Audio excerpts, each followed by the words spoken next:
ಅಗ್ನಿ ಶಾಪಿಂಗ್ಗೆ ಹೋಗೋದು ಕೇಳಿದಾಗ ಮೂವರು ಕೂಡ ಹೋಗೋಣ ಅಂತ ಅಂದ್ಕೊಳ್ತಾರೆ. ಭೂಮಿಕಾ ಅಲ್ಲಿಗೆ ಬಂದ ಮೇಲೆ ಸಿಟಿಗೆ ಸರಿಯಾಗಿ ಹೋಗಿರಲೇ ಇಲ್ಲ. ಪೂರ್ತಿ ಅಲ್ಲೇ ಸುತ್ತಾಡೋದ್ರಲ್ಲೇ ಸಮಯ ಕಳೆದು ಹೋಗಿತ್ತು. ಆದರೆ ಈಗ ಸಿಟಿಗೆ ಹೋಗ್ತಿದ್ದಾಳೆ. ವರ್ಮಾ ಅವರಿಬ್ಬರನ್ನ ಕರ್ಕೊಂಡು ಹೊರಡ್ತಾನೆ. ನೇಹಾಗೆ ಭೂಮಿಕಾಳ ಜೊತೆ ಕಳೆಯೋ ಸಮಯ ಅಷ್ಟಾಗಿ ಸಿಗಲೇ ಇಲ್ಲ. ಆದರೂ ಯಾಕೋ ತಿಳಿಯೋದು, ನೇಹಾಗೆ ಭೂಮಿಕಾ ಅಂದರೆ ಒಂದು ರೀತಿ ಫೀಲಿಂಗ್. ಗೊತ್ತಿದೆಯಲ್ಲ, ನೇಹಾ ಒಬ್ಬ ಲೆಸ್ಬಿಯನ್, ಆದ್ದರಿಂದ ಹುಡುಗಿಯರ ಮೇಲೆ ಫೀಲಿಂಗ್ಸ್ ಬರೋದು ಸಹಜವೇ. ಅದರಲ್ಲೂ ಅವಳಿಗೆ ಭೂಮಿಕಾಳನ್ನು ನೋಡಿದ ಮೊದಲ ಕ್ಷಣದಿಂದ ಇಷ್ಟವಾಗಿದ್ದಾಳೆ. ಆದರೆ ಈ ಜರ್ನಿ ತುಂಬ ಚೆನ್ನಾಗಿರಬೇಕು ಅಂತ ಅವಳು ಅಂದ್ಕೊಳ್ತಾಳೆ. ಪ್ರತಿ ಕ್ಷಣ ಅವಳ ಜೊತೆ ಅಗ್ನಿ ಇದ್ದೇ ಇರ್ತಾನೆ. ಅವನು ಇಲ್ದಿದ್ದಾಗ ಭೂಮಿಕಾ ಅವಳಿಗೆ ಹತ್ರ ಇರೋದಿಲ್ಲ. ಆದ್ದರಿಂದ ಈಗ ಭೂಮಿಕಾಳ ಜೊತೆ ಚೆನ್ನಾಗಿ ಟೈಮ್ ಸ್ಪೆಂಡ್ ಮಾಡೋಣ ಅಂತ ಅಂದ್ಕೊಳ್ತಾಳೆ. ಆ ಫೀಲಿಂಗ್ ಕೇವಲ ಅಂಥ ಹುಡುಗಿಯರಿಗೆ ಮಾತ್ರ ತಿಳಿಯುತ್ತೆ. ಆದ್ದರಿಂದ ನಾವು ಅದರ ಬಗ್ಗೆ ಹೆಚ್ಚು ತಪ್ಪು ಅಂತ ಯೋಚಿಸಬೇಕಿಲ್ಲ. ಹಾಗೆ ಹೋಗ್ತಿರುವಾಗ ಭೂಮಿಕಾಳಿಗೆ ಜಾಸ್ಪರನ್ನು ಕೂಡ ಕರಿಬೇಕನ್ಸುತ್ತೆ. ಅವನ ಜೊತೆ ಟೈಮ್ ಸ್ಪೆಂಡ್ ಮಾಡಬೇಕಂತ ಭೂಮಿಕಾಳಿಗೆ ಅನಿಸುತ್ತೆ. ಆದರೆ ಈಗ ಅವಳು ಜಾಸ್ಪರ್ಗೆ ಕಾಲ್ ಮಾಡಿ ಬರೋದಕ್ಕೆ ಹೇಳಿದ್ಲು ಅಂದ್ಕೊಳ್ಳಿ. ಅದೇ ಸಮಯದಲ್ಲಿ ನೇಹಾ ಇರ್ತಾಳೆ. ಒಂದು ವೇಳೆ ನೇಹಾ ಅಗ್ನಿಗೆ ಹೇಳಿಬಿಟ್ರೆ ಅದಕ್ಕೆ ಏನು ಮಾಡಬೇಕು ಅಂತ ಯೋಚಿಸ್ತಾ ಕೂಡಲೇ ಮೆಸೇಜ್ ಮಾಡ್ತಾಳೆ, ನಾವು ಸಿಟಿಗೆ ಶಾಪಿಂಗ್ ಮಾಡೋದಕ್ಕೆ ಹೋಗ್ತಿದ್ದೀವಿ, ಬರ್ತೀಯಾ ಅಂತ. ಆದರೆ ಜಾಸ್ಪರ್ ಲೊಕೇಶನ್ ಶೇರ್ ಮಾಡೋದು ಹೇಳ್ತಾನೆ. ಭೂಮಿಕಾ ಶೇರ್ ಮಾಡ್ತಾಳೆ. ಹಾಗೆ ಆ ಸಿಟಿಯನ್ನು ನೋಡ್ತಾ ಹೋಗ್ತಾರೆ. ಅವ್ರು ಶಾಪಿಂಗ್ ಮಾಲ್ಗೆ ಹೋಗೋದು, ಹಾಗೆ ಏನು ಕೊಡಬೇಕು ಅಂತ ಸೆಲೆಕ್ಟ್ ಮಾಡೋದು ಕೂಡ ಮುಗಿಯುತ್ತೆ. ಆದರೆ ಇನ್ನೂ ಜಾಸ್ಪರ್ ಬಂದಿರಲಿಲ್ಲ. ಭೂಮಿಕಾಳಿಗೆ ತುಂಬ ಕೋಪ ಬರುತ್ತೆ. ಅವನು ಯಾಕೆ ಇನ್ನೂ ಬರಲಿಲ್ಲ ಅದು ಕೋಪದಿಂದ ಸುತ್ತಲೂ ನೋಡ್ತಿರ್ತಾಳೆ. ಏನಾಯಿತು ಅಂತ ವರ್ಮಾ ಕೇಳ್ತಾನೆ. ಏನೂ ಆಗಿಲ್ಲ ಅಂತಾಳೆ ಭೂಮಿಕಾ. ಸರಿ, ಒಂದು ಬಾರಿ ಟ್ರೈ ಮಾಡಿ ನೋಡು, ನಿಮ್ಗೆ ಯಾವುದು ಇಷ್ಟ ಆಗುತ್ತೋ ಅದನ್ನು ತೆಗೆದುಕೊಳ್ಬೋದು ಅಂತ ನೇಹಾ ಕೇಳ್ತಾಳೆ. ಸರಿ, ನಾನು ಒಂದು ಡ್ರೆಸ್ ಟ್ರೈ ಮಾಡಿ ತೋರಿಸ್ತೀನಿ, ನಿಮ್ಗೆ ಯಾವ್ದು ಚೆನ್ನಾಗಿ ಅನಿಸುತ್ತೋ ಅದನ್ನು ಹೇಳಿ ಅನ್ನುತ್ತಾ ಭೂಮಿಕಾ ಟ್ರಯಲ್ ರೂಮ್ ಕಡೆ ಹೋಗ್ತಾಳೆ. ಹೊರಗಿನ ಸಿಟ್ಟಿಂಗ್ ಏರಿಯಾದಲ್ಲಿ ನೇಹಾ ಮತ್ತು ವರ್ಮಾ ಕೂತಿರ್ತಾರೆ. ಆದರೆ ಭೂಮಿಕಾ ಹಾಗೆ ಡ್ರೆಸ್ಸಿಂಗ್ ರೂಮ್ ಒಳಗೆ ಹೋಗುತ್ತಲೇ ಒಮ್ಮೆಲೆ ನೋಡಿ ಎದುರು ಹೋಗ್ತಾಳೆ. ಕಿರಿಸ್ತಾಳೆ ಕೂಡ. ಏನಾಯಿತು ಅಂತ ನೇಹಾ ಮತ್ತು ವರ್ಮಾ ಹೊರಗಿನಿಂದ ಕೇಳ್ತಾರೆ. ಏನಿಲ್ಲ, ಯಾವುದೋ ಜಿರ್ಲೆ ಅಂತಾಳೆ. ಹೌದಾ, ಬರಬೇಕಾ ಅಂತಾಳೆ ನೇಹಾ. ಪರವಾಗಿಲ್ಲ, ಹೊರಟೋಯ್ತು ಅಂತಾಳೆ. ಆದರೆ ಅಲ್ಲಿರೋದು ಜಿರ್ಲೆ ಅಲ್ಲ, ನಮ್ಮ ಜಾಸ್ಪರ್. ಹೇ, ಏನು ನೀನಿಲ್ಲಿ ಅಂತ ಸಣ್ಣ ಕೇಳ್ತಾಳೆ. ಜಾಸ್ಪರ್ ಅವಳ ಕೈಗಳನ್ನ ಹಿಡಿದು ಅವಳ ಸೊಂಟವನ್ನು ಸುತ್ತುವರೆದು ಹತ್ರ ಕೇಳ್ಕೊಳ್ತಾ, ಏನು ನಾನು ಬರಬಾರ್ದಾ ಅಂತ ಅಮಲೇಸು ಮಾತುಗಳೊಂದಿಗೆ ಅವಳ ಕುತ್ತಿಗೆಗೆ ಮುತ್ತಿಡ್ತಾನೆ. ಬರಲು ಹೇಳಿದ್ದೆ ನಾನು, ಯಾಕೆ ಬರಬಾರ್ದು ಅಂತೀನಿ, ನಾನು ಕೇಳ್ತಿರೋದು ಈ ಟ್ರಯಲ್ ರೂಮ್ನಲ್ಲಿ ಏನು ಮಾಡ್ತಿದ್ಯಾ ಅಂತ ಅಂತಾಳು ಭೂಮಿಕಾ. ಹಾಗೆ ಅವಳನ್ನ ಹಿಂದಕ್ಕೆ ತಿರುಗಿಸಿ ಹಿಂದಿನಿಂದ ಹಗ್ ಮಾಡ್ತಾ ಮತ್ತೆ ಕುತ್ತಿಗೆಗೆ ಮುತ್ತಿಡ್ತಾನೆ. ಒಮ್ಮೆಲೆ ಭೂಮಿಕಾಳ ಮೈಯೆಲ್ಲ ಜುಮ್ ಅನ್ನತ್ತೆ. ಹೊರಗಡೆ ಸಿಕ್ಕರೆ ಹೀಗೆ ನಿನ್ನ ಅಪ್ಕೊಳ್ಳೋಂಥ ಚಾನ್ಸ್ ಇರಲ್ಲ ಅಲ್ವಾ, ಅದಕ್ಕೆ ಹೀಗೆ ಬಂದೆ ಅಂತ ಜಾಸ್ಪರ ಮುತ್ತಿನ ಮನೆಯಲ್ಲಿ ಹೇಳಿದಾಗ ಭೂಮಿಕಾ ಕೂಡ ಆ ಅಮಲಿಗೆ ಜಾರು ಹೋಗ್ತಾಳೆ. ಹಾಗೆ ಮಾಡಬೇಡ, ನನ್ನ ಕೈಲಿ ಆಗ್ತಿಲ್ಲ ಅಂತ ಕಣ್ಮುಚ್ಕೊಳ್ತಾಳೆ. ತನ್ನ ಡ್ರೆಸ್ ಒಳಗಡೆ ತನ್ನ ಎರಡು ಕೈಗಳನ್ನ ಹಾಕಿ ಅವಳು ಸೊಂಟವನ್ನು ಹಿಡಿದು ಇನ್ನೂ ಹತ್ರ ಕೇಳಿಕೊಂಡು, ನಿನ್ನ ಕೈಲಿ ಈಗ ಆಗ್ತಿಲ್ವೇನೋ, ನನ್ನ ಕೈಲಂತೂ ನೀನು ಮೊದಲ ದಿನ ನನಗೆ ಮುತ್ತು ಕೊಟ್ಟಾಗಲಿಂದ ಆಗ್ತಿಲ್ಲ, ಏನೇನೋ ಆಗೋಗ್ತಿದೆ ಅಂತ ತುಂಬ ಅಮಲೇರಿಸ್ತಾ ಅವಳ ಸೊಂಟವನ್ನು ಅವನ ಕೈಗಳಲ್ಲಿ ಸವರ್ತಾನೆ. ಪ್ಲೀಸ್ ಆಗಿ ಮಾಡಬೇಡ, ನನಗೇನೋ ಆಗ್ತಿದೆ ಅಂತ ಭೂಮಿಕಾ ಕೂಡಲೇ ಹೇಳ್ತಿರ್ತಾಳೆ.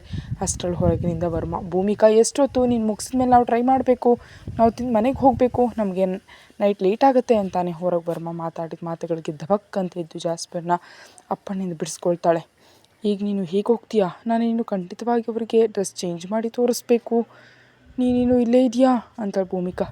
ಜಾಸ್ಪರ್ ಟ್ರಯಲ್ ರೂಮ್ ಗೋಡೆವರೆಗೆ ಕೈಗಳನ್ನ ಕಟ್ಕೊಂಡು, ಪರವಾಗಿಲ್ಲ ಬದಲಾಯಿಸ್ಕೊಳ್ಬಹುದು, ನಾನೇನು ಮಾಡಲ್ಲ, ಹೆದರಬೇಡ ಅಂತ ಹಾಗೆ ನೋಡ್ತಿರ್ತಾನೆ. ಹೆದರಿಕೆ ಏನೂ ಇಲ್ಲ, ಆದರೆ ನಾಚಿಕೆ ಇದೆ, ನೀನು ಹಾಗೆ ನೋಡ್ತಿದ್ರೆ ಹೇಗೆ ಬದಲಿಸ್ಕೊಳ್ಳೋದು, ಕನಿಷ್ಠ ಆ ಕಡೆ ತಿರುಗಿ ಆದರೂ ನಿಲ್ಬೋದಲ್ವಾ ಅಂತಾಳೆ. ಇಲ್ಲ, ನಾನು ಹೀಗೆ ಇರ್ತೀನಿ, ನಿನಗೆ ಧೈರ್ಯ ಇದ್ದರೆ ಬದಲಿಸ್ಕೋ ಅಂತ ಕೆಣಕ್ತಾನೆ. ಬದಲಿಸ್ಕೊಳ್ಳೋದಕ್ಕೆ ಧೈರ್ಯದ ಕೆಲಸ ಏನಿದೆ, ಆದರೆ ನನ್ನನ್ನಾಗಿ ನೋಡಿ ನೀನು ಕಂಟ್ರೋಲ್ ಮಾಡ್ಕೊಳ್ಳೋದಕ್ಕಾಗತ್ತಾ ಅಂತ ತುಂಬ ಪೊಗರಿನಿಂದ ಕೇಳಿದ್ಲು. ಖಂಡಿತವಾಗಿರ್ತೀನಿ, ನನಗೇನಾಗಿದೆ ಅಂತ ಜಾಸ್ಪರ್. ಸರಿ, ಅದನ್ನು ನೋಡೋಣ ಅಂತ ಮೊದಲು ತಾನು ಹಾಕ್ಕೊಂಡಿದ್ದ ಟೀ ಶರ್ಟ್ ಬಿಚ್ತಾಳೆ. ಕೈಗಳನ್ನ ಕಟ್ಕೊಂಡು ನಿಂತಿದ್ದವನು ಅಷ್ಟರಲ್ಲಿ ಕೈಗಳನ್ನ ಬಿಟ್ಟು ಹಾಗೆ ಭೂಮಿಕಾಳ ಕಡೆ ನೋಡೋದಕ್ಕೆ ಶುರು ಮಾಡ್ದ. ಹಾಗೆ ಅವಳು ಹಾಕ್ಕೊಂಡಿರೋ ಜೀನ್ಸ್ ಕೂಡ ಬಿಚ್ತಾಳೆ. ಅಮ್ಮೋ, ಇನ್ನು ಜಾಸ್ಪರ್ ಕೆಲಸ ಮಾಮೂಲಿ ಆಗಲಿಲ್ಲ. ಎರಡು ಕೈಗಳವನ ಕಂಟ್ರೋಲ್ನಲ್ಲಿ ಇರ್ತಿಲ್ಲ. ಅವನಿಗೆ ತಿಳಿಯದೆ ಭೂಮಿಕಾಳ ಮೇಲೆ ಹೋಗ್ತಿವೆ. ತನ್ನನ್ನು ತಾನು ಕಂಟ್ರೋಲ್ ಮಾಡ್ಕೊಳ್ಳೋದಕ್ಕೆ ತುಂಬಾ ಒದ್ದಾಡ್ತಿದ್ದಾನೆ. ಹಸ್ತಗಳಲ್ಲಿ ಬೆವರ್ತಿದೆ, ಕಾಲುಗಳು ಒಂದು ಕಡೆ ನಿಲ್ತಿಲ್ಲ. ಅವಳನ್ನೇ ನೋಡ್ತಾ ನಿಂತುಬಿಟ್ಟಿದ್ದಾನೆ. ಜಾಸ್ಪರ್ನ ಕಷ್ಟಗಳನ್ನ ನೋಡಿ ನಗ್ತಾ ತಾನು ಸೆಲೆಕ್ಟ್ ಮಾಡಿದ ಬ್ಲ್ಯಾಕ್ ಪಾರ್ಟಿವೇರ್ ಡ್ರೆಸ್ ಹಾಕ್ಕೊಳ್ಳಲು ಹೋಗ್ತಾಳೆ. ಕೂಡಲೇ ಜಾಸ್ಪರ್ ಭೂಮಿಕಾಳ ಕೈಗಳನ್ನ ಹಿಡ್ಕೊಂಡ. ಅವಳನ್ನ ಬಟ್ಟೆ ಹಾಕ್ಕೊಳ್ಳೋದಕ್ಕೆ ಬಿಡದೆ, ಏನು ಮಾಡ್ತಿದ್ಯಾ, ಈಗ ತಾನೇ ನಿನ್ನ ಮುಟ್ಟೋದಿಲ್ಲ ಅಂದೆ ಅಲ್ವಾ ಅಂತ ತುಂಬ ಸಣ್ಣ ಧ್ವನಿಯಲ್ಲಿ ಕೇಳ್ತಾಳೆ. ಮರಳಿ ಜೋರಾಗಿ ಹರ್ಚಿದ್ರೆ ಹೊರಗೆ ಕೇಳಿಸ್ಬಿಡುತ್ತೋ ಅಂತ. ಜಾಸ್ಪರ್ ಒಂದು ಮಾತು ಕೂಡ ಮಾತಾಡ್ತಿಲ್ಲ. ಭೂಮಿಕಾಳನ್ನು ಮೇಲಿನಿಂದ ಕೆಳಗಿನವರೆಗೆ ಹಾಗೆ ನೋಡ್ತಿದ್ದಾನೆ. ತನ್ನನ್ನು ತಾನು ಕಂಟ್ರೋಲ್ ಮಾಡ್ಕೊಳ್ಳೋದಕ್ಕಾಗ್ತಾ ಇಲ್ಲ. ಹಾಗೆ ಅವಳನ್ನ ನೋಡ್ತಾ ತನ್ನ ತುಟಿಗಳನ್ನ ಅವಳ ತುಟಿಗಳ ಹತ್ರ ತರ್ತಿದ್ದಾನೆ. ಅದಕ್ಕೆ ನಿಮ್ಮ ಗಂಡಸರನ್ನು ನಿಜಕ್ಕೂ ನಂಬಾರ್ದು. ಮೊದಲು ಒಂದು ಮಾತು ಹೇಳ್ತೀರಿ, ಆಮೇಲೆ ಇನ್ನೊಂದು ಮಾಡ್ತೀರಿ. ಈಗ ನಾನು ಡ್ರೆಸ್ ಹಾಕ್ಕೊಂಡು ಹೊರಗೆ ಹೋದರೆ ಅವ್ರಿಗೆ ಅನುಮಾನ ಬರುತ್ತೆ. ನೀನೇ ಅಂದೆ ಅಲ್ವಾ ಏನು ಮಾಡಲ್ಲ ಅಂತ, ಮತ್ತಿದೇನು ಅಂತ ಇರ್ತಾಳೆ. ಒಂದು ನಿಮಿಷ ಕೂಡ ಕಾಯ್ದೆ ತನ್ನ ತುಟಿಗಳಿಂದ ಭೂಮಿಕಾಳ ತುಟಿಗಳನ್ನ ಮುಚ್ಚಿಬಿಡ್ತಾನೆ ಜಾಸ್ಪರ್. ತುಂಬ ಹತ್ತಿರ ನಿಂತಿದ್ದಾನೆ, ತುಂಬ ಗಟ್ಟಿಯಾಗಿ ಹಗ್ ಮಾಡ್ಕೊಂಡಿದ್ದಾನೆ. ಅದೇ ರೀತಿ ಮುತ್ತಿರ್ತಿದ್ದಾನೆ. ಅವನ ಕೈಗಳಲ್ಲಿ ಭೂಮಿಕಾಳು ಸೊಂಟ ಇದೆ. ತುಂಬ ಅಂದರೆ ತುಂಬ ಹತ್ರಕ್ಕೆ ಬಂದಿದ್ದಾನೆ. ಮಾತಾಡ್ತಿದ್ದ ಭೂಮಿಕಾಳನ್ನ ಬಿಡದೆ ಕೂಡಲೇ ಅವಳ ತುಟಿಗಳನ್ನ ಜಾಸ್ಪರ್ನ ತುಟಿಗಳಲ್ಲಿ ಸಿಕ್ಕಾಕೊಂಡವು. ಅವನೆರಡು ಕೈಗಳು ಅವಳ ಸೊಂಟದ ಮೇಲಿವೆ. ಭೂಮಿಕಾ ಹಿಂದಿರೋ ಗೋಡೆ ಹೊರಗಿದ್ದಾಳೆ. ಹಾಗೆ ಆ ಮುತ್ತು ತುಂಬ ದೂರ ಸಾಗುತ್ತೆ. ಅದು ತಡ್ಕೊಳ್ಳೋದಕ್ಕಾಗದೆ ಭೂಮಿಕಾ ನಿಲ್ಲಿಸೋದಕ್ಕೆ ಪ್ರಯತ್ನಿಸ್ತಿದ್ದಾಳೆ, ಆದರೆ ಅವಳಿಂದ ಆಗ್ತಿಲ್ಲ. ಒಮ್ಮೆಲೆ ಮತ್ತೆ ವರ್ಮ ಭೂಮಿಕಾ ಎಷ್ಟು ಹೊತ್ತು ಅಂತ ಕಿರಿಸ್ತಾನೆ. ಆಗ ಭೂಮಿಕಾ ದಬಕ್ಕಂತ ಎಚ್ಚರಗೊಳ್ತಾಳೆ. ಆದ್ದರಿಂದ ತುಂಟಾಟದಿಂದ ಅವನ ತುಟಿಯನ್ನು ಕಚ್ತಾಳೆ. ಕೂಡಲೇ ನಿಲ್ಲಿಸಿ ಜಾಸ್ಪರ್ ತನ್ನ ತುಟಿಯನ್ನು ತೋರಿಸ್ತಾ ಏನು ಮಾಡಿದೆ ಅಂತಾನೆ. ಕಾಣಿಸ್ತಿಲ್ವ ಏನು ಮಾಡಿದೆ ಅಂತ ದೂರ ತಳ್ಳಿ ಕೂಡಲೇ ತನ್ನ ಬಟ್ಟೆಗಳನ್ನ ಹಾಕ್ಕೊಳ್ತಾಳೆ. ಮತ್ತೆ ಜಾಸ್ಪರ್ ಹತ್ರ ಬರ್ತಿದ್ರೆ ಅವನ ತುಟಿಗಳ ಮೇಲೆ ಬೆರಳಿಟ್ಟು ಇನ್ನು ಸ್ವಲ್ಪ ಹೊತ್ತೀರಿ ಸರ್, ಯಾಕಷ್ಟು ಅವಸರ, ನಡೆಯೋ ಸಮಯ ಬಂದರೆ ಯಾವುದೂ ನಿಲ್ಲಲ್ಲ ಅಂತ ನಾಚುತ್ತಾ ಅಲ್ಲಿಂದ ಹೊರಗೆ ಹೋಗ್ಬಿಡ್ತಾಳೆ. ಆದರೆ ಆ ಡ್ರೆಸ್ ನೋಡಿದೆ ಹಾಗೆ ವರ್ಮ ಹಾಗೆ ನೋಡ್ತಾ ನಿಂತು ಬಿಡ್ತಾರೆ. ಯಾಕಂದ್ರೆ ಅವಳು ತುಂಬ ಸುಂದರವಾಗಿ ಕಾಣ್ತಿದ್ದಾಳೆ. ಇಷ್ಟ ಆಯಿತಾ ಅಂತ ಇಬ್ಬರು ಕೇಳ್ತಾಳೆ. ಸೂಪರ್ ಅಂತಾನೆ ವರ್ಮ. ಕೂಡಲೇ ಹಾಗಾದರೆ ಇದನ್ನು ಓಕೆ ಮಾಡೋಣ ಅಂತಾಳೆ. ಇಬ್ಬರು ಸರಿ ಅಂತಾರೆ. ಅವಳು ಹೋಗುವಷ್ಟರಲ್ಲಿ ಜಾಸ್ಪರ್ ಆ ರೂಮ್ನಲ್ಲಿರೋದಿಲ್ಲ. ಕೂಡಲೇ ತನ್ನ ಡ್ರೆಸ್ ಚೇಂಜ್ ಮಾಡಿಕೊಂಡು ಹೊರಗೆ ಬರ್ತಾಳೆ. ಆಮೇಲೆ ನೇಹಾ ಟ್ರೈ ಮಾಡ್ತಾಳೆ. ಆಮೇಲೆ ವರ್ಮ ಕೂಡ ಟ್ರೈ ಮಾಡ್ತಾನೆ. ಹಾಗೆ ಶಾಪಿಂಗ್ ಮುಗಿಸಿ ಹೊರಗೆ ಬರ್ತಿದ್ರೆ ಅವರಿಗೆ ಜಾಸ್ಪರ್ ಕಾಣಿಸ್ತಾನೆ. ಕಂಡ ತಕ್ಷಣ ವರ್ಮ ಭೂಮಿಕಾಳ ಕಡೆ ನೋಡ್ತಾನೆ. ಭೂಮಿಕಾ ವರ್ಮನ ಕಡೆ ನೋಡಿ, ಯಾಕೆ ನನ್ನ ಕಡೆ ನೋಡ್ತಿದ್ಯಾ ಅಂತಾಳೆ. ನೀನೇ ಅಲ್ವಾ ಅವನನ್ನ ಕರೆದಿದ್ದು ಅಂತಾನೆ. ಈ ಅಂತ ನಗ್ತಾಳೆ. ಕೂಡಲೇ ವರ್ಮ ಹಲೋ ಜಾಸ್ಪರ್ ನೀವೇನಿಲ್ಲಿ ಅಂತಾನೆ. ಜಸ್ಟ್ ಶಾಪಿಂಗ್ ಮಾಡೋಣ ಅಂತ ಬಂದೆ ಅಂತಾನೆ. ಸರಿ ನಾವು ತಿನ್ನೋದಕ್ಕೆ ಹೋಗ್ತಿದ್ದೀವಿ, ನೀವು ಕೂಡ ಬರ್ತೀರಾ ಅಂತಾನೆ ವರ್ಮ. ಓಕೆ ಅಂತ ನಾಲ್ವರು ಒಟ್ಟಿಗೆ ಹೋಗ್ತಾರೆ. ಜಾಸ್ಪರ್ ಭೂಮಿಕಾಳನ್ನ ನೋಡೋ ರೀತಿ ಮತ್ತು ಅವಳನ್ನ ಹಚ್ಕೊಳ್ಳೋ ರೀತಿಯನ್ನು ನೋಡಿ ನೇಹಾ ಅಂದ್ಕೊಳ್ತಾಳೆ, ಅಗ್ನಿ ಹೇಳಿದ ಕೆಲಸ ಅವಳು ಆಗಲೇ ಶುರು ಮಾಡಿದಾಳೆಯೋ ಅಥವಾ ನಿಜವಾಗಿಯೂ ಇವರಿಬ್ಬರ ಮಧ್ಯೆ ಏನಾದರೂ ನಡೀತಿದೆಯೋ ಅಂತ.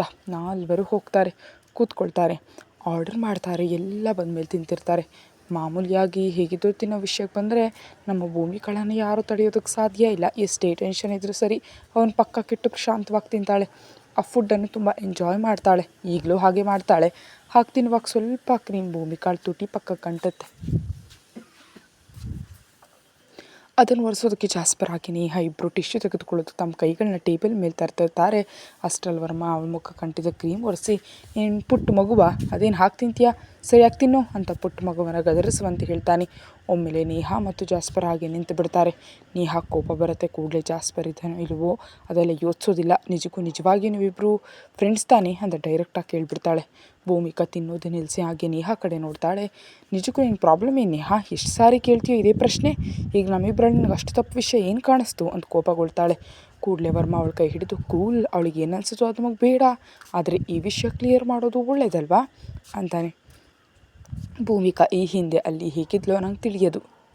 ಅವಳನ್ನು ನಾನಿಲ್ಲಿ ಭೇಟಿಯಾದ ಮೇಲೆ ಅವಳಿಗೆ ಇಲ್ಲಿ ಫ್ಯಾಮಿಲಿ ಇಲ್ಲ, ನನಗೂ ಇಲ್ಲಿ ಫ್ಯಾಮಿಲಿ ಇಲ್ಲ, ಆದ್ದರಿಂದ ಅವಳಿಗೆ ನಾನು ಅಷ್ಟೇ. ಹಾಗಂತ ಏನೋ ಪ್ರೀತಿ ಇನ್ನೊಂದಲ್ಲ, ಒಂದು ಸ್ವಚ್ಛವಾದ ಬಂಧ ನಮ್ಮಿಬ್ಬರ ಮಧ್ಯೆ. ಬೇರೆ ಬೇರೆ ಉದ್ದೇಶಗಳು ಯಾವತ್ತೂ ಬಂದಿಲ್ಲ, ಮುಂದೆ ಬರೋದು ಇಲ್ಲ. ಇನ್ನು ಅವಳಿಗೆ ಅಡುಗೆ ಮಾಡಿ ಹಾಕೋದು, ಈಗ ಅವಳು ಮುಖ ಒರೆಸಿದೆ ಅಂತ ಅಲ್ವಾ ನಿನಗೆ ಬೇರೆಯಾಗಿ ಅನ್ನಿಸ್ತು. ಇಲ್ಲಿ ನನ್ನ ತಂಗಿದ್ರು ನಾನು ಹೀಗೆ ಮಾಡ್ತಿದ್ದೆ, ನನ್ನ ಮಗಳಿದ್ರು ಹೀಗೆ ಮಾಡ್ತಿದ್ದೆ, ಅಷ್ಟು ಒಳ್ಳೆ ಫೀಲಿಂಗ್ ಅವಳ ಮೇಲೆ ನನಗಿದೆ. ಇನ್ನು ಉಳಿದವರು ಎಷ್ಟು ತಪ್ಪು ಅಂತ ಅಂದ್ಕೊಳ್ತಾರೆ ಎಂಬುದು ಅವರ ಮೈಂಡ್ಸೆಟ್ ಮೇಲೆ ಇರುತ್ತೆ ಅಂತ ಹೇಳಿ, ಇನ್ನು ಈ ಟಾಪಿಕ್ ಇಲ್ಲಿಗೆ ಬಿಟ್ಬಿಡೋಣ, ತಿಂದು ಹೊರಡೋಣ, ನೈಟ್ ಪಾರ್ಟಿ ಇದೆ ಅಲ್ವಾ, ಲೇಟ್ ಆಗುತ್ತೆ ಅಂತಾನೆ. ಜಾಸ್ಪರ್ಗೆ ತಪ್ಪಾಗಿ ಏನೂ ಅನ್ನಿಸ್ತಿಲ್ಲ, ಆದರೆ ತಾನು ಮಾಡಬೇಕೆಂದ್ಕೊಂಡು ಕೆಲಸವನ್ನು ವರ್ಮ ಮಾಡಿದ್ದಕ್ಕೆ ಒಂದು ರೀತಿ ಕೋಪ ಬರುತ್ತೆ. ಆದರೆ ಈಗ ವರ್ಮ ಹೇಳಿದ ಮಾತಿಂದ ಅವರ ರಿಲೇಷನ್ ಏನು ಎಂಬುದನ್ನು ಚೆನ್ನಾಗಿ ಅರ್ಥ ಆಯಿತು.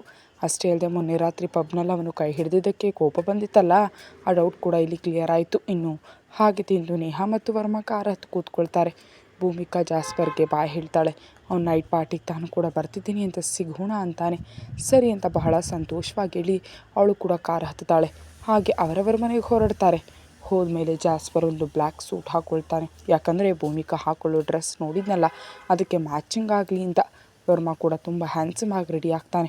ಇನ್ನು ನಮ್ಮ ನೇಹಾ ಸಂಗತಿ ಹೇಳಬೇಕಿಲ್ಲ. ಭೂಮಿಕಾ ಅಂದರೆ ಇಂಡಿಯಾದಲ್ಲಿ ಹುಟ್ಟಿ ಬೆಳೆದಿದ್ದಕ್ಕೆ ಕ್ಯೂಟ್ ಆಗಿರ್ತಾಳೆ, ಆದರೆ ನೇಹಾ ಆಗಲ್ಲ, ಅಮೇರಿಕಾದಲ್ಲೇ ಹುಟ್ಟಿ ಬೆಳೆದಿದ್ದಕ್ಕೆ ತುಂಬ ಹಾಟ್ ಆಗಿರ್ತಾಳೆ. ಉದ್ದನೆಯ ಕಾಲುಗಳು, ನವಿರಾದ ಶರೀರ, ಯಾವಾಗಲೂ ತುಂಬ ಚಿಕ್ಕ ಬಟ್ಟೆಗಳನ್ನ ಹಾಕ್ಕೊಳ್ತಾಳೆ, ತುಂಬ ಸ್ಟೈಲ್ ಮೇಂಟೈನ್ ಮಾಡ್ತಾಳೆ. ಆದರೆ ಯಾರ ಬಗ್ಗೆಯೂ ಓದಿಸೋದಿಲ್ಲ. ಹೊರಗೆ ಯಾವ ಗಂಡಸನ್ನು ಲೆಕ್ಸೋದಿಲ್ಲ. ಯಾಕಂದರೆ ಪಕ್ಕದಲ್ಲಿ ಅಷ್ಟು ಹ್ಯಾಂಡ್ಸಮ್ ಆಗಿರೋ ಅಗ್ನಿ ಇದ್ದರೆ ಬೇರೆ ಹುಡುಗನನ್ನು ನೋಡೋದಕ್ಕೆ ಬಿಡ್ತಾನಾ? ನಿಜಕ್ಕೂ ಪ್ರತಿ ರಾತ್ರಿ ಅವಳು ತಡ್ಕೊಳ್ಳಲ್ಲ ಆಗದಷ್ಟು ಭಯಂಕರವಾದ ಸುಖವನ್ನು ನೀಡ್ತಿರ್ತಾನೆ. ಭೂಮಿಕಾ ಆ ಬ್ಲ್ಯಾಕ್ ಡ್ರೆಸ್ ಹಾಕೊಂಡು ವರ್ಮಾ ಮತ್ತು ನೇಹಾ ಕಂಡ್ಲು. ಆದರೆ ನಮ್ಮ ಅಗ್ನಿ ಕಾಣಿಸ್ಲಿಲ್ಲ. ನೇಹಾ, ವರ್ಮಾ, ಅಗ್ನಿ ಮೂವರು ರೆಡಿಯಾಗಿ ಹಾಲ್ನಲ್ಲಿ ಭೂಮಿಕಾಳಿಗಾಗಿ ಕಾಯ್ತಿರ್ತಾರೆ. ಆಗ ಅಗ್ನಿ ಅಂತಾನೆ, ಯಾವಾಗ ನೋಡಿದ್ರು ಈ ಹುಡುಗಿ ಲೇಟ್ ಮಾಡ್ತಾಳೆ ಯಾಕೆ ಅಂತ. ಆಗ ವರ್ಮಾ, ಲೇಟ್ ಮಾಡಿದ್ರು ಲೇಟೆಸ್ಟಾಗಿ ರೆಡಿ ಆಗ್ತಾಳಲ್ಲ ಅಂತಾನೆ. ನೇಹಾಗೆ ಮನಸ್ಸನ್ನು ನಗು ಬರುತ್ತೆ. ಅಗ್ನಿ ಒಮ್ಮೆ ಕೋಪದಿಂದ ವರ್ಮಾ ಕಡೆ ನೋಡ್ತಾನೆ. ಕೂಡಲೇ ನೇಹಾವನ ಕೈ ಹಿಡಿದು ಅವಳು ಬರ್ತಾಳೆ ಅಂತಾಳೆ. ಆದರೆ ಭೂಮಿಕಾ ಬ್ಲ್ಯಾಕ್ ಡ್ರೆಸ್ ಹಾಕೊಂಡು ತನ್ನ ಕೂದಲನ್ನ ಮೇಲೆ ಮುಡಿಯಂತೆ ಕಟ್ಕೊಂಡಿದ್ದಾಳೆ. ಅವಳ ಮುಂಗುರುಳುಗಳು ತುಟಿಗಳನ್ನ ಸ್ಪರ್ಶಿಸ್ತಿವೆ. ಅವಳು ನಡೆಯುವಾಗ ಅವು ಹಿಂದಕ್ಕೆ ಹೋಗ್ತಿವೆ. ಅವಳ ನೋಟ ಕೆಳಗಿದೆ. ಐ ಹೀಲ್ಸ್ ಹಾಕೊಂಡು ಹಾಗೆ ಮೇಲಿಂದ ಇಳಿದು ಬರ್ತಿದ್ರೆ ನಿಜಕ್ಕೂ ಇಲ್ಲಿವರೆಗೆ ಅವಳು ಕೂದಲಿನ ಹಿಂದೆ ಅಡಗಿದ್ದ ಅವಳ ಕುತ್ತಿಗೆ ತುಂಬ ಸುಂದರವಾಗಿ ಕಾಣ್ತಿದೆ. ಅವಳ ಡೀಪ್ ಬ್ಯಾಕ್ ನೆಕ್ ಹಾಗೆ ಆ ಡ್ರೆಸ್ನಲ್ಲಿ ಅವಳ ಶರೀರದ ಆಕಾರ ವರ್ಣಿಸ್ತಿದ್ರೆ ಮಾಮೂಲಿಯಾಗಿಲ್ಲ. ಶರೀರವೆಲ್ಲ ಒಂದು ಕ್ರೀಮ್ ಕಲರ್ನಲ್ಲಿ ಮೇಯ್ತಿದೆ. ಹಾಗೆ ಅವಳನ್ನೇ ನೋಡ್ತಾ ಇರಬೇಕು ಅನ್ನಿಸುವಂತಿದೆ. ವರ್ಮಾ, ಅಗ್ನಿ, ನೇಹಾ ಮೂವರು ಅವಳನ್ನೇ ನೋಡ್ತಾ ಇರ್ತಾರೆ. ಅವಳ ಮೇಲಿನಿಂದ ಕೆಳಕ್ಕೆ ಇಳಿದು ಬರುವವರೆಗೂ ಹಾಗೇ ನೋಡ್ತಿರ್ತಾರೆ. ಹಾಗೆ ಬರ್ತಿರೋ ಭೂಮಿಕಾಳಿಗೆ ಕೈ ಕೊಡಬೇಕು ಎಂಬ ಉದ್ದೇಶದಿಂದ ಅಗ್ನಿ ನೇಹಾಳ ಕೈ ಬಿಡ್ತಾನೆ. ಆ ವಿಷಯ ವರ್ಮಾಗೆ ತಿಳಿಯೋದು ಕಾರಣ ಅವನೇ ಮೊದಲು ಹೋಗಿ ಕೈ ಕೊಡ್ತಾನೆ. ಥ್ಯಾಂಕ್ ಯು ಅಂತ ವರ್ಮನ ಕಡೆ ನಗ್ತಾಳೆ ಭೂಮಿಕಾ. ಇದು ಕಂಡ ಅಗ್ನಿಗೆ ತುಂಬ ಕೋಪ ಬರುತ್ತೆ. ನಿಜಕ್ಕೂ ನಾನೇನು ಮಾಡಿದ್ದೀನಿ, ಅವಳಿಗೆ ಕೈ ಕೊಡೋದೇನು ಅಂತ ಕೂಡಲೇ ಮುಂದೆ ಇಟ್ಟು ನಿಂತು ಹೋಗಿ ಹಿಂದೆ ತಿರುಗಿ ತಾನೇ ಬೈದ್ಕೊಳ್ತಿದ್ದಾನೆ. ತನ್ನ ಕೈ ಬಿಟ್ಟಿರೋದು ನೋಡಿದೆ ನೇಹಾ ಅವನನ್ನೇ ನೋಡ್ತಿರ್ತಾಳೆ.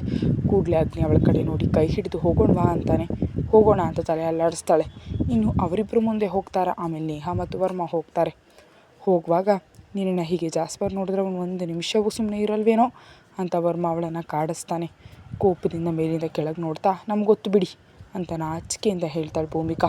ಅವರೆಲ್ಲ ಪಾರ್ಟಿಗೆ ಹೊರಡ್ತಾರೆ. ಅದರ ಪಾರ್ಟಿ ಯಾಕೆ ನಡೀತಿದೆ ಅಂತ ಯಾರಿಗೂ ತಿಳಿಯೋದು. ಆ ಪಾರ್ಟಿ ಕೊಡ್ತಿರೋ ವ್ಯಕ್ತಿ ಇನ್ನೂ ವ್ಯಾಂಪರ್ಸ್ ಧಾರಿ ಅಂತ ಕಂಡು ಹಿಡಿದು ಗೌರ್ನಮೆಂಟ್ಗೆ ಹೇಳಿದ ವ್ಯಕ್ತಿ. ಆದರೆ ಅವನಿಗೆ ಸಡನ್ನಾಗಿ ಪಾರ್ಟಿ ಯಾಕೆ ಕೊಡ್ತಿದ್ದಾನೆ ಎಂಬ ಪ್ರಶ್ನೆ ಅಗ್ನಿ ಮನಸ್ಸಿನಲ್ಲಿದೆ. ಆದರೆ ಉತ್ತರ ಸಿಗಲಿಲ್ಲ. ಅದಕ್ಕಾಗಿ ಪಾರ್ಟಿಗೆ ಹೋಗೋದಕ್ಕೆ ನಿರ್ಧರಿಸಿದ್ದಾನೆ. ಇನ್ನೊಂದು ಕಡೆ ಜಾಸ್ಪರ್ ಮತ್ತು ಸಖಿ ಕೂಡ ಇನ್ವಿಟೇಷನ್ ಬರುತ್ತೆ. ಯಾಕಂದರೆ ಆ ವ್ಯಕ್ತಿ ಜಾಸ್ಪರ್ಗೆ ತುಂಬ ಚೆನ್ನಾಗಿ ಗೊತ್ತು. ಈ ವಿಷಯ ಅಗ್ನಿಗೆ ತಿಳಿಯೋದು. ಪಾರ್ಟಿಗೆ ಟೈಮ್ ಬಂದು ಜಾಸ್ಪರ್ ಭೂಮಿಕಾಳಿಗಾಗಿ 1000 ಕಣ್ಣುಗಳಿಂದ ಕಾಯ್ತಿದ್ದಾನೆ. ಪರ್ಫೆಕ್ಟಾಗಿ ಅವಳಿಗೆ ಮ್ಯಾಚಿಂಗ್ ಆಗೋ ಡ್ರೆಸ್ ಹಾಕ್ಕೊಂಡು ಬಂದಿದ್ದಾನೆ. ಸಖಿ ಕೂಡ ಬಂದಿದ್ದಾಳೆ. ಅವಳಿಗೆ ವರ್ಮಾ ಹೇಳಿದ ಮಾತುಗಳೇ ನೆನಪಾಗ್ತಿವೆ. ಹಾಗಂತ ವರ್ಮಾ ಜೊತೆ ಪ್ರೀತಿಯಲ್ಲಿ ಬೀಳೋದು, ರಿಲೇಷನ್ಶಿಪ್ ಇವೆಲ್ಲ ಅವಳಿಗೆ ಇಷ್ಟ ಇಲ್ಲ. ಆದರೂ ವರ್ಮಾ ಬಂದರೆ ಏನು ಮಾತಾಡಬೇಕು ಅಂತ ಅವಳು ಗಟ್ಟಿಯಾಗಿ ನಿರ್ಧರಿಸ್ತಾಳೆ. ಪಾರ್ಟಿ ಹತ್ರ ಭೂಮಿಕಾ ಮತ್ತು ತಂಡದವ್ರು ಬಂದೇ ಬಿಟ್ಟರು. ಕಾರ್ ಇಳಿಯೋ ಮೊದಲು ಅವಳ ಕಣ್ಣುಗಳು ಜಾಸ್ಪರ್ಗಾಗಿ ಹುಡುಕ್ತಿವೆ. ವರ್ಮಾ ಕೂಡಲೇ ಕಾರ್ ಇಳಿದು ಅವಳ ಕಡೆ ಬಂದು ಡೋರ್ ತೆಗೆದು ಕೈ ನೀಡಿ, ಇಳಿರಿ ರಾಜ್ಕುಮಾರಿ ಅಂತ ನಗ್ತಾನೆ. ಹೀಗೆಲ್ಲ ಮಾಡಿಬಿಡ, ನಂಗೆ ತುಂಬ ನಾಚಿಕೆ ಆಗುತ್ತೆ ಅಂತಾಳೆ. ಇನ್ನವರು ನಗ್ತಾ ಒಳಗೆ ಹೋಗ್ತಾರೆ. ಅವರಿಗಿಂತ ಮೊದಲು ಇಳಿದಿದ್ದ ಅಗ್ನಿ ಮತ್ತು ನೇಹಾ ಮುಂದೆ ಹೋಗ್ತಿರ್ತಾರೆ. ಆದರೆ ಯಾಕೋ ತಿಳಿಯೋದು ಅಗ್ನಿ ಕಣ್ಣಿಗಳು ಪದೇ ಪದೇ ಭೂಮಿಕಾಳನ್ನು ಹುಡುಕ್ತಾ ಇವೆ. ಒಳಗೆ ಹೋದ ಕೂಡಲೇ ಅಗ್ನಿ ಅವರನ್ನು ಆ ವ್ಯಕ್ತಿಗೆ ಪರಿಚಯಿಸೋದು ಕರೆದೊಯ್ತಾನೆ. ನೇಹಾ ಅವ್ರಿಗೆ ಮೊದಲು ತಿಳಿದಿರೋದ್ರಿಂದ ಹ್ಯಾಂಡ್ ಶೇಕ್ ಮಾಡಿ ಮಾತಾಡಿಸ್ತಾಳೆ. ಆಮೇಲೆ ಭೂಮಿಕಾ ಹಾಗೆ ಅವರ ಮುಂದೆ ನಡೆದು ಹೋಗ್ತಿದ್ರೆ ಅವರಿಗೆ ಅವಳು ತುಂಬ ಸುಂದರವಾಗಿ ಕಾಣ್ತಾಳೆ. ನಗ್ತಾ ನೋಡ್ತಿರ್ತಾರೆ. ಅಗ್ನಿ, ಇವಳು ಭೂಮಿಕಾ ಹಾಗೆ ವರ್ಮಾ ನನ್ನ ಫ್ರೆಂಡ್ಸ್, ಇಬ್ಬರು ಸಿಟಿ ನೋಡೋದಕ್ಕೆ ಇಲ್ಲಿಗೆ ಬಂದಿದ್ದಾರೆ ಅಂತ ಹೇಳ್ತಾನೆ. ಹೌದಾ ಅಂತವ್ರು ಕೂಡಲೇ ಶೇಕ್ ಹ್ಯಾಂಡ್ ನೀಡಿ, nice to meet you miss Bhumika ಅಂತ ಅವಳ ಕೈ ಮುತ್ತಿಡ್ತಾರೆ. ಅಂದರೆ ಅಲ್ಲಿ ಅದೊಂದು ಸಂಪ್ರದಾಯದಂತೆ ಗೌರವ ಕೂಡ. ಭೂಮಿಕಾ ನಗ್ತಾ ಅವರನ್ನು ಮಾತಾಡಿಸ್ತಾಳೆ. ಮೊದಲು ಅಗ್ನಿ ಭೂಮಿಕಾಳನ್ನು ಒಂದು ಪಾರ್ಟಿ ಕರೆದೋ ಇದೆ, ನೆನಪಿದೆಯಾ? ಆ ಪಾರ್ಟಿಲಿ ಅವರು ಇವಳನ್ನ ಚೆನ್ನಾಗಿ ತಿಳಿದವರಂತೆ ಮಾತಾಡ್ತಿದ್ರು. ಅದು ಯಾಕೆ ಅಂತ ಈಗ ಅರ್ಥ ಆಯಿತಾ? ಇಲ್ಲಿ ಅವರು ಮೊದಲೇ ಭೇಟಿ ಆದ ಕಾರಣ ಅಲ್ಲಿ ಹಾಗೆ ಮಾತಾಡಿದರು. ಅವ್ರು ಹಾಗೆ ಮಾಡಿದ್ದನ್ನು ನೋಡೋ ಅಗ್ನಿಗೆ ಅರ್ಥ ಆಯ್ತು ಅವ್ರಿಗೆ ಅವಳು ತುಂಬ ಇಷ್ಟ ಆಗಿದ್ದಾಳೆ ಅಂತ. ಕೂಡಲೇ ವಿಷಯ ಬದಲಿಸಲು, ನೀವು ಈ ಪಾರ್ಟಿ ಯಾಕೆ ಏರ್ಪಡಿಸಿದ್ರಿ ಅಂತ ಮಾತಾಡೋದಕ್ಕೆ ಶುರು ಮಾಡ್ತಾನೆ. ಅವರಾಗಿ ಮಾತಾಡ್ತಿರಲು ಭೂಮಿಕಾ ಕಣ್ಣುಗಳು ಜಾಸ್ಪರ್ಗಾಗಿ ಹುಡುಕ್ತಿವೆ. ವರ್ಮಾ ಕೂಡ ಅವರ ಜೊತೆ ಮಾತಾಡ್ತಾ ಇರ್ತಾನೆ. ಅಷ್ಟರಲ್ಲಿ ಅತ್ತ ಕಡೆಯಿಂದ ಬಂದ ಸರ್ವರೊಬ್ಬ ಭೂಮಿಕಾಳಿಗೆ ರೆಡ್ ವೈನ್ ಜೊತೆಗೆ ಒಂದು ಲೆಟರ್ ಕೊಡ್ತಾರೆ. ಭೂಮಿಕಾ ಅದನ್ನು ಓದಿ ನೋಡ್ತಾಳೆ. ಅದರಲ್ಲಿ ಮೆಟ್ಟಿಲು ಹತ್ತಿ ಮೇಲ್ ಬರುವಂತೆ ಇರುತ್ತೆ. ಕೊನೆಯಲ್ಲಿ ಜೆ ಎಂಬ ಅಕ್ಷರವಿರುತ್ತೆ. ಅವಳಿಗೆ ಅರ್ಥ ಆಯಿತು ಜಾಸ್ಪರ್ ಕಳಿಸಿದಾನಂತ. ಒಂದು ಕೈಯಲ್ಲಿ ರೆಡ್ ವೈನ್ ಗ್ಲಾಸ್, ಇನ್ನೊಂದು ಕೈಯಲ್ಲಿ ತನ್ನ ಡ್ರೆಸ್ ಕಾಲಿಗೆ ಅಡ್ಡ ಬರದಂತೆ ಇಟ್ಕೊಂಡು ಮೆಟ್ಟಿಲು ಹತ್ತುತ್ತಿದ್ರೆ ಯಾರೋ ಹೀರೋಯಿನ್ ಸ್ಟೈಲಾಗಿ ಹತ್ತುತ್ತಿರುವಂತೆ ಇರುತ್ತೆ. ಅವಳು ಹೋಗುವಾಗ ಕೂಡ ಅಗ್ನಿ ಕಣ್ಣುಗಳು ಅವಳ ಮೇಲೆ ಬೀಳುತ್ತವೆ. ಅವಳನ್ನ ಯಾರು ನೋಡ್ತಿದ್ದಾರೆ ಅನ್ನೋದು ಅವಳಿಗೆ ಮುಖ್ಯವಲ್ಲ. ಅವಳಿಗೆ ಈಗ ಜಾಸ್ಪರ್ನ ಭೇಟಿ ಆಗೋ ಆತುರ ಇದೆ. ಅಗ್ನಿ ಅವಳನ್ನೇ ನೋಡೋದನ್ನು ಗಮನಿಸಿದ ವರ್ಮಾ ಕೂಡ ಅವಳು ಎಲ್ಲಿಗೆ ಹೋಗ್ತಿದ್ದಾಳೆ ಅಂತ ನೋಡಲು ಅವಳ ಹಿಂದೆ ಮೆಟ್ಟಿಲುಗಳ ಕಡೆ ಹೋಗ್ತಾನೆ. ಭೂಮಿಕಾ ಮೇಲೆ ಹೋಗ್ತಾಳೆ. ಭೂಮಿಕಾಳನ್ನೇ ನೋಡ್ತಾ ಇದ್ದಂಥ ಅಗ್ನಿಯನ್ನು ಕಂಡು ನೇಹಾಗೆ ತುಂಬ ಕೋಪ ಬರುತ್ತೆ. ಒಂದು ಕಡೆ ತಾನು ಪ್ರೀತಿಸಿದವನು, ಇನ್ನೊಂದು ಕಡೆ ತನಗೆ ತಿಳಿಯದೇ ಫೀಲಿಂಗ್ಸ್ ಬರ್ತಾ ಇರೋ ಭೂಮಿಕಾ. ಕೂಡಲೇ ಅಗ್ನಿ ಕೈ ಹಿಡಿದು ಕೋಪದಿಂದ ನೋಡ್ತಾಳೆ. ಒಮ್ಮೆಲೆ ನೋಟ ಹರಿಸಿದ ಅಗ್ನಿ ಅವಳ ಕಡೆ ನೋಡ್ತಾನೆ. ನೇಹಾ ಕೋಪದಿಂದ ಕೈ ಬಿಟ್ಟು ಅಲ್ಲಿಂದ ಹೊರಗೆ ಹೋಗ್ತಾಳೆ. ಅವಳ ಹಿಂದೆ ಅಗ್ನಿ ಕೂಡ ಹೋಗ್ತಾನೆ. ಹಾಗೆ ಒಂದೊಂದೇ ಮೆಟ್ಟಿಲು ಹತ್ತುತ್ತಾ ಹೋದ ಭೂಮಿಕಾ ಜಾಸ್ಪರ್ ಯಾವಾಗ ಕಾಣಿಸ್ತಾನೆ ಅಂತ ನೋಡ್ತಿದ್ದಾಳೆ. ಮೇಲೆ ಯಾರೂ ಇರಲಿಲ್ಲ, ಪೂರ್ತಿ ಶಾಂತವಾಗಿತ್ತು. ಹಾಗೆ ನಡೆದು ಹೋಗುವಾಗ ದೂರದಲ್ಲಿ ಜಾಸ್ಪರ್ ನಿಂತಿರೋದು ಕಾಣಿಸುತ್ತೆ. ಬ್ಲ್ಯಾಕ್ ಸೂಟ್ ಹಾಕೊಂಡಿದ್ದಾನೆ. ಆ ಎತ್ತರ, ಆ ಬಾಡಿ ಸೂಟ್ ಎಷ್ಟು ಚೆನ್ನಾಗಿದೆ ಅಂದರೆ ಹೇಳೋದಕ್ಕೆ ಅಸಾಧ್ಯ. ಪಕ್ಕದಲ್ಲಿದ್ದ ಟೇಬಲ್ ಮೇಲೆ ತನ್ನ ವೈನ್ ಗ್ಲಾಸ್ ಇಟ್ಟು ಎದುರಿಗಿದ್ದ ಜಾಸ್ಪರ್ ಕಡೆ ತನ್ನ ಡ್ರೆಸ್ ಇಟ್ಕೊಂಡು ವೇಗವಾಗಿ ಹೋಗ್ತಾಳೆ. ಅವಳ ಹಿಂದೆ ಬಂದ ವರ್ಮ ಎಲ್ಲಿ ಹೋದ್ಲು ಅಂದರೆ ಸುತ್ತಲೂ ನೋಡ್ತಾನೆ. ಹಾಗೆ ತಲೆ ತಿರುಗಿಸಿ ನೋಡಿದ್ರೆ ಜಾಸ್ಪರ್ ನಿಂತಿದ್ದಾನೆ. ಭೂಮಿಕಾ ಅವನ ಕಡೆ ಹೋಗ್ತಿದ್ದಾಳೆ. ಜಾಸ್ಪರ್ ಕೂಡ ಅವಳ ಕಡೆ ನಡೆದು ಬರ್ತಿದ್ದಾನೆ. ನಡೀತಿದ್ದ ಭೂಮಿಕಾ ನಗ್ತಾ ಅವನ ಕಡೆ ಓಡ್ತಾಳೆ.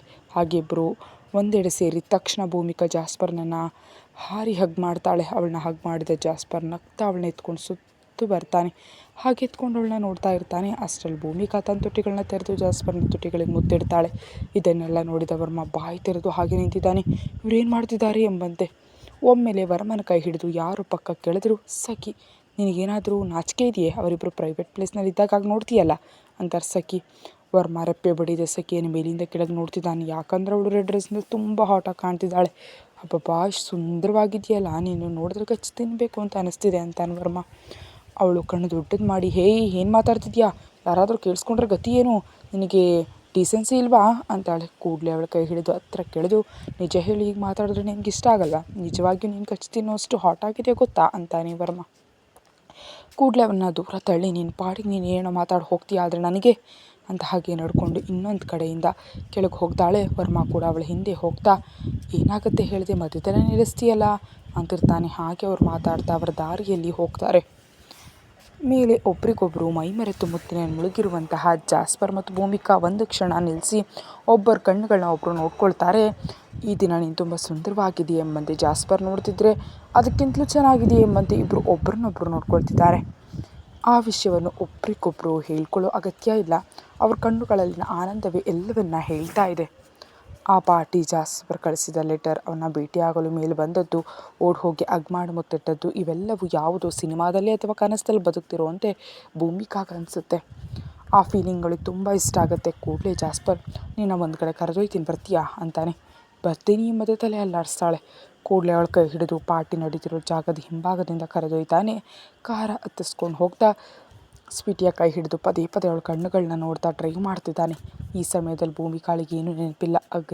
ಅಗ್ನಿ ಹೇಳಿದ ಕೆಲಸ, ಅವರೆಲ್ಲಿಗೆ ಬಂದ ಉದ್ದೇಶ ಯಾವುದೂ ಅವಳಿಗೆ ನೆನಪಿಲ್ಲ. ಅವಳು ಕೇವಲ ಸಂತೋಷವಾಗಿದ್ದಾಳೆ. ಈ ಕ್ಷಣವನ್ನು ಎಂಜಾಯ್ ಮಾಡ್ತಿದ್ದಾಳೆ.